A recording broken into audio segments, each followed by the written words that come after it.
A Santa Liturgia de hoje vai nos falar a respeito de um ponto muito importante da nossa vida, mas vai falar também a respeito de uma pessoa, vai falar a respeito de um santo, que é um santo da qual cada um de nós deve ter uma grande devoção. A gente vai falar hoje a respeito de São José. E é interessante nós vermos que São José, ele tem, por exemplo, um culto de São José, ele é dedicado, ele tem um culto próprio a São José. Por exemplo, o culto que se tem a Deus é um culto chamado culto de latria, ou seja, o culto de adoração. O culto que se tem a Nossa Senhora, ela é chamado um culto de hiperdulia, quer dizer, de superveneração. E o culto que a gente deve ter a São José, que é essa terceira pessoa ali da Sagrada Família, São José, o culto que nós devemos ter a ele é de protodulia, ou seja, de todas as devoções dos santos, a primeira devoção que nós temos que ter a quem? É a São José. Por quê? Porque para ele foi confiado o maior tesouro que houve em toda a face da terra, que foi confiado ele cuidar de nosso Senhor Jesus Cristo e cuidar também de Nossa Senhora. Ele, que era por um lado o chefe da casa, por outro lado também ele era o menor da casa, porque quem era? E era uma família, do ponto de vista hierárquico, de certo sentido, invertida, porque o menino Jesus, que era o menor, era aquele que devia obedecer, era aquele que era o próprio Deus. Mas é interessante a gente ver o quê? Que o próprio Deus, ele passou a obedecer seus pais. As Sagradas Escrituras narram o quanto o menino Jesus era obediente a seu pai e a sua mãe. Mas o que nós iríamos tratar a respeito de São José é um fato bem interessante. Porquê? Porque de Nossa Senhora, as Sagradas Escrituras não falam muito. Falam, mas não tanto como logicamente se fala de nosso Senhor Jesus Cristo. Mas de São José tem um ponto interessante. É que em São José não tem nem sequer uma palavra pronunciada por São José. A gente pode dizer assim que o São José é o padroeiro do silêncio, é o padroeiro daquelas pessoas que guardam todas as coisas dentro do coração. E aí hoje nós vamos falar de um ponto que é importante na nossa vida, falarmos a respeito da importância do silêncio. E eu vou introduzir essas palavras com uma história bem interessante de um monge chamado Serafino. Guardem bem o nome do monge, um monge chamado Serafino. Esse monge, ele vivia na Europa, no alto de uma colina, mas essa colina, quando ela, na parte que descia, dava diretamente no litoral. Era próximo de um porto. E ali tinha uma capela, e nessa capela, o crucifixo, grande, no alto da capela. E ali, o monge Serafino passava o dia inteiro em oração diante de nosso Senhor Jesus Cristo, vendo as chagas de nosso Senhor, vendo o sofrimento todo de nosso Senhor Jesus Cristo por cada um de nós. E ele, cheio de zelo, de piedade, o que ele fez? Um dia ele, rezando diante de nosso Senhor, o monge Serafino disse assim: Senhor, dá-me a oportunidade, dá-me a graça de ao menos sofrer um pouco das tuas dores, que eu possa ser crucificado em seu lugar. Esta imagem de Nossa Senhora é uma imagem milagrosa. Ela tomou vida, olhou para ele e disse: sim, Serafino, pode vir aqui ocupar o meu lugar, mas eu só te peço uma coisa, somente uma coisa que eu lhe peço, o quê? Que quando as pessoas vierem rezar aqui, sempre diante das orações, dos pedidos, o Senhor deve permanecer em silêncio, deve permanecer calado. Preste aí atenção no pedido que Deus faz. E o monge aceitou. Ele, que passava horas e horas ali em oração, em silêncio, achava que ia ser algo fácil, ou seja, não responder. E ele estava lá, nosso Senhor desceu, e de modo milagroso, ele assumiu o lugar de nosso Senhor Jesus Cristo na cruz. E as pessoas, quando olhavam para a cruz, ao invés de verem, propriamente o monge Serafino, viam o próprio nosso Senhor. Mas era ele que ainda estava lá.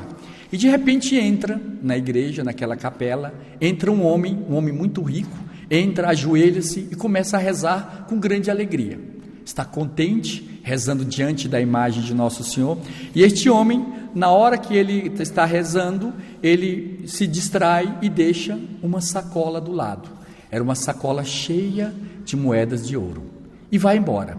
E ali o monge Serafino, que estava lá da cruz, quase que quebra o pedido, porque quando o homem foi saindo, quase que ele falou: Senhor, o senhor esqueceu a sua bolsa. Mas quando ele pensou nisso, segurou e disse: não, eu tenho que permanecer em silêncio, eu não posso falar. E aí o homem foi embora. Passa-se um tempo depois, entra na igreja um homem triste, capisbaixo, ajoelha-se e começa também a fazer uma oração que ele não ouve a oração desse homem. Mas, de repente, o homem olha para o lado e vê o quê? A bolsa de dinheiro.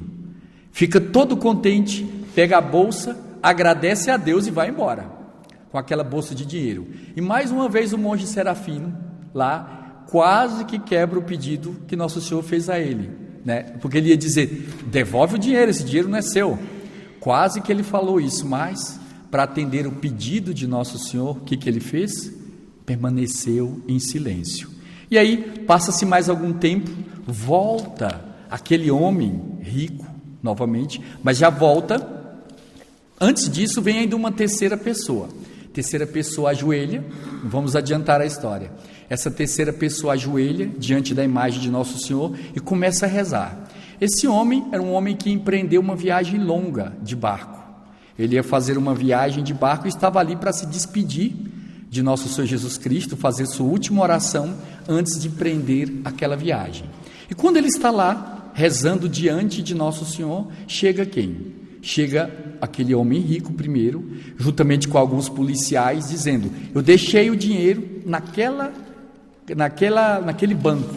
Era justamente o banco que esse terceiro homem estava sentado. E diz: cadê o dinheiro que estava aqui? E o homem disse: eu não vi dinheiro nenhum. Quando eu cheguei aqui não tinha absolutamente nada. E aí disseram: não, você roubou o dinheiro. Você tem que dar esse dinheiro, dar conta desse dinheiro. O homem disse: não fui eu.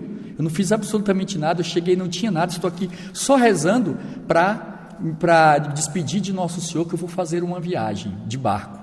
E aí começa todo um problema assim, e na hora que vão levar aquele homem preso, a polícia, juntamente com aquele homem rico, vai levar esse terceiro homem preso.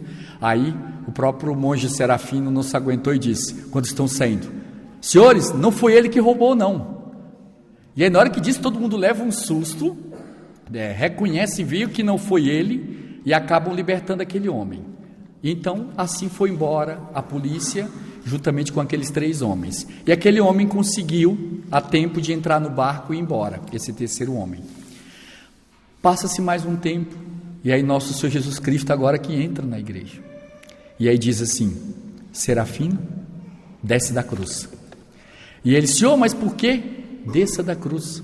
Lembra do nosso pedido? Eu te pedi uma coisa só, que o Senhor continuasse em silêncio.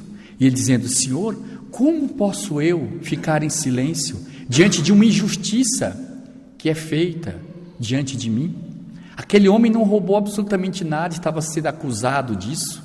E aí Nosso Senhor Jesus Cristo disse para ele: Serafino, tu não serves para ocupar o lugar de Nosso Senhor Jesus Cristo. Porque eu vou lhe contar agora, porque vós sois um homem e não conheceu o que é o futuro. Eu sou aquele que sabe o que é o presente, o passado e o futuro. Eu sei, eu sou ontem, o hoje, eu sou sempre. E vejam o que aconteceu, ou vejam o que são os desígnios de Deus. Aquele primeiro homem rico que entrou aqui na igreja, este homem, aquele dinheiro que ele esqueceu, em realidade era fruto de quê? De um roubo. Ele tinha forçado no meio de um julgamento injusto a um homem, e ele subornou o juiz, e aí ele tomou todos os bens de uma pessoa.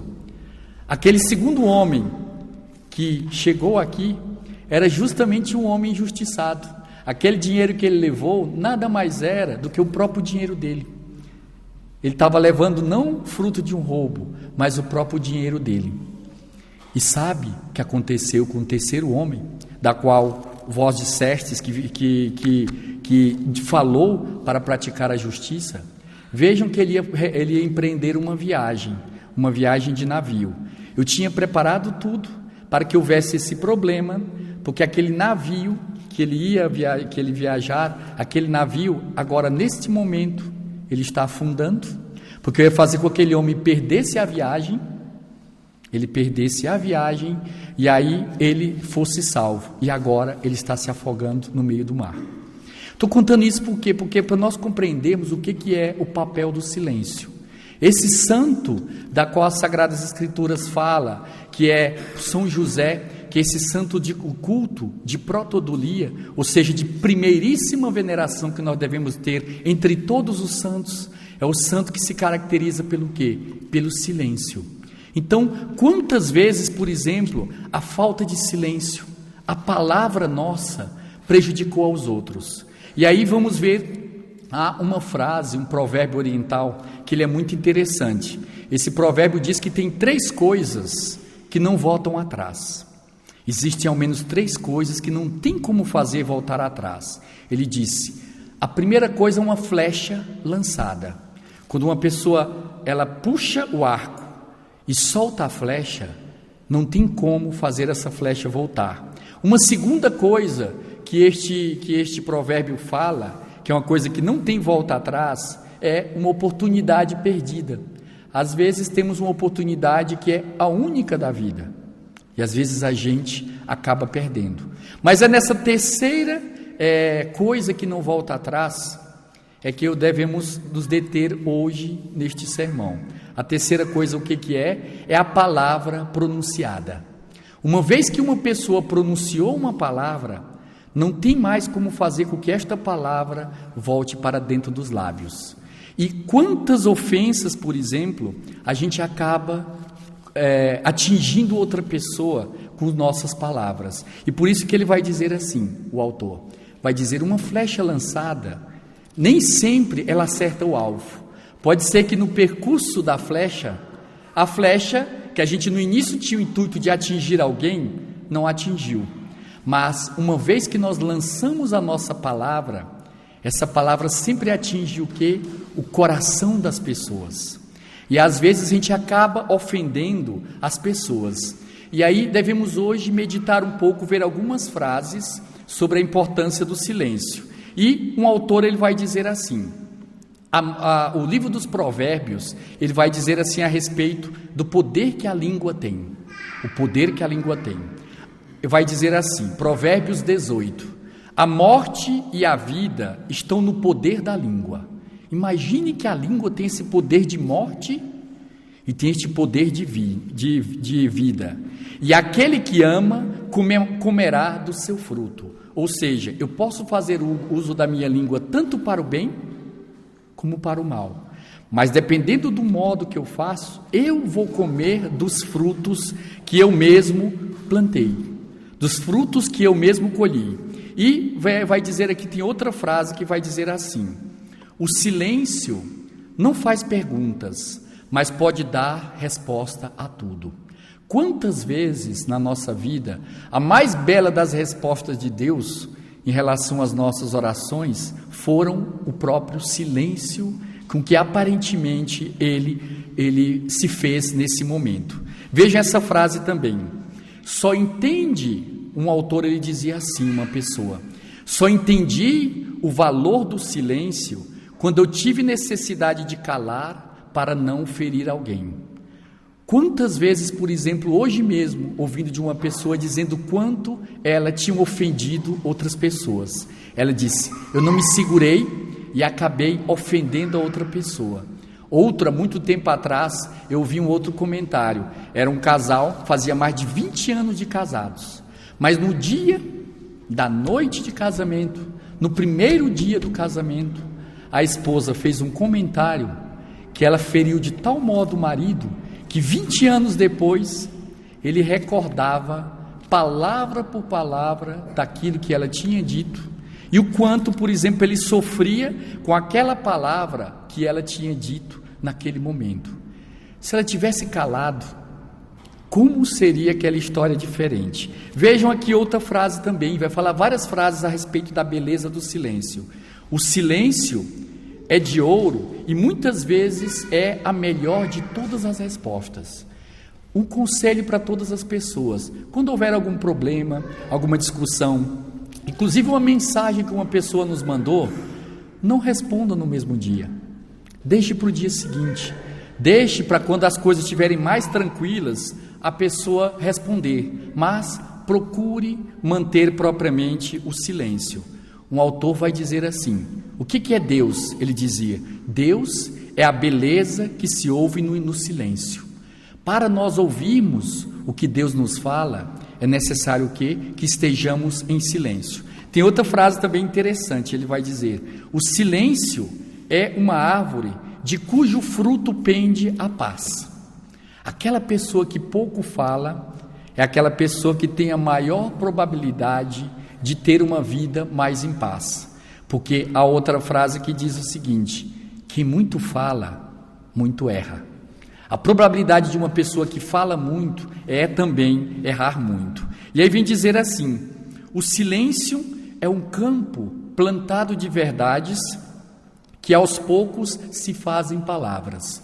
Aquelas pessoas que meditam muito, elas passam muito tempo em silêncio, é o que? É um momento em que a pessoa está plantando no seu coração verdades, que até em determinado momento, quando ela for falar, vai brotar o que? Palavras de sabedoria. Outro autor vai dizer: não há arauto mais perfeito da alegria do que o silêncio. Justamente o arauto é aquele que fala. Arauto quer dizer isso, aquele proclamador. Mas o mais perfeito, o mais belo arauto da alegria para se tornar alegre é aquela pessoa que continua em silêncio. E aí esta frase já é bem conhecida, esta outra aqui. Vai dizer assim: quando as palavras não são tão dignas quanto o silêncio, é melhor calar e esperar. Vamos repetir: quando as palavras não são tão dignas quanto o silêncio, é melhor calar e esperar. Veja esta palavra, essa frase também agora cheia de sabedoria. Vai dizer o seguinte: na procura da sabedoria, o primeiro passo é o silêncio. O segundo passo para quem procura a sabedoria é aprender a ouvir. O terceiro passo para quem está no caminho da sabedoria é relembrar aquilo que foi dito. E o quarto passo é praticar aquilo que foi dito. E o quinto e importante passo é ensinar aos outros. Mas vejam que todo o percurso da sabedoria, ele se dá como ele tem como começo, propriamente o silêncio. E aí vem outro autor e vai dizer: o silêncio é o santuário da prudência. O silêncio é o santuário da prudência. Quando a gente fala, às vezes a gente acaba sendo muito imprudente. E as escrituras também, ela vai dizer aqui uma frase bem interessante. Ela vai dizer assim: o silêncio, livro dos Provérbios vai dizer: até o insensato passará por sábio se ficar quieto. Se contiver a língua, se o insensato segurar sua própria língua, parecerá que tem discernimento. Uma pessoa que está calada, há o ditado que diz assim: o calado, ele passa por sábio. E aí, veja o que vai dizer também o apóstolo São Tiago. Quantas coisas, quantas palavras sobre o silêncio. São Tiago, ele vai dizer: todos nós tropeçamos de muitas maneiras. Diversas vezes a gente acaba errando, não tem jeito. Acabamos tropeçando de muitas maneiras. Mas ele vai dizer: se alguém não tropeça no falar, tal homem é perfeito. Quem não tropeça no falar, ele diz, essa pessoa já é uma pessoa perfeita. Sendo também capaz de dominar todo o seu corpo. A parte mais difícil de nós dominarmos qual é? A língua. Essa parte do corpo mais difícil, porque quem consegue segurar a própria língua, ela consegue depois segurar os seus braços para não entrar numa briga. Mas a parte muito mais difícil da pessoa segurar é propriamente a língua. E aí ele vai dizer assim, outro autor vai dizer assim, o livro do Eclesiastes: não seja precipitado de lábios, segure, pense antes de falar. Pense, conte, não só até 10, 20, 30, alguns têm que contar até 200 ao menos. E é até bom que não seja bom em matemática, para que possa se atrapalhar no meio e voltar de novo. Então vai dizer: não seja precipitado de lábios, nem apressado de coração. Tem gente que o coração sempre está lá na frente. Cuidado, porque o nosso coração, ele tem que acompanhar nossa inteligência. Tem que acompanhar, tem que os dois andarem juntos, o coração e a mente. Porque quem deixa somente o coração andar na frente, acaba sendo precipitado. Aí vai dizer: nem apressado de coração para fazer promessas diante de Deus. Deus está nos céus e nós estamos na terra. Por isso, fale pouco. Já é um recado para o padre que está se estendendo, né? Por isso, fale pouco. Das muitas ocupações brotam sonhos do muito falar. Nasce a prova vã do tolo. Aquela pessoa que fala muito acaba dizendo coisas que não deve. Há muitas outras coisas para dizer assim a respeito do silêncio, mas vamos pedir a São José, nessa santa liturgia de hoje, esta graça. Ele que é o padroeiro do silêncio, ele que nos concede esta graça de calarmos, porque aqui, até dentro também do próprio livro nas Sagradas Escrituras, vai dizer assim: há tempo para costurar, há tempo para rasgar, há tempo para morrer, há tempo para viver, há tempo para alegrar-se, há tempo para chorar. Vai dizer também: há tempo para falar e há tempo para calar. Então, quando chegar esse tempo que seja necessário, que nós não devemos manter em silêncio, às vezes vendo um problema, às vezes tão próximo de nós, vamos pedir a Deus justamente essa graça de mantermos o nosso silêncio e de meditarmos interiormente, fazermos como Nossa Senhora fazia, guardar todas as coisas no seu coração. Que este silêncio que a liturgia veio de pedir diante de nós hoje, não é o silêncio diante da injustiça, diante de uma coisa que é feito de errado, não. Às vezes nós devemos falar, mas muitíssimo das vezes o mais importante que Deus quer de cada um de nós é calarmos. Louvado seja nosso Senhor Jesus Cristo.